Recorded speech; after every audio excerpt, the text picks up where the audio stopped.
I loved that ship like a floating palace. It was home to me. It was my most important thing.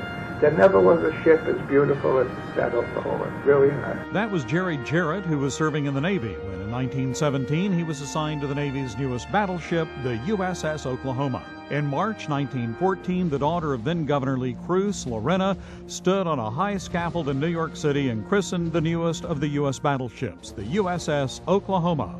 She smashed the bottle of champagne on the ship's bow and it slid gracefully into the water. It was to be 3 years later, however, before the Oklahoma was fully outfitted and ready for duty.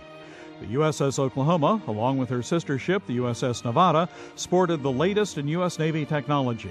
They were the first battleships in the fleet to use fuel oil instead of coal, and they both held technologically advanced engine designs. It was in this week of 1917 that the USS Oklahoma became fully commissioned in the U.S. Navy.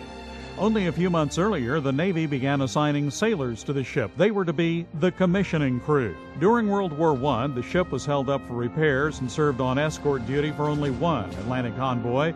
Following the Great War, the Oklahoma went on a variety of important tasks. Under President Wilson, the mere presence of the Oklahoma at places like Guantanamo Bay, Cuba, Veracruz, Mexico, and the Panama Canal helped to enforce and strengthen the influence of the United States.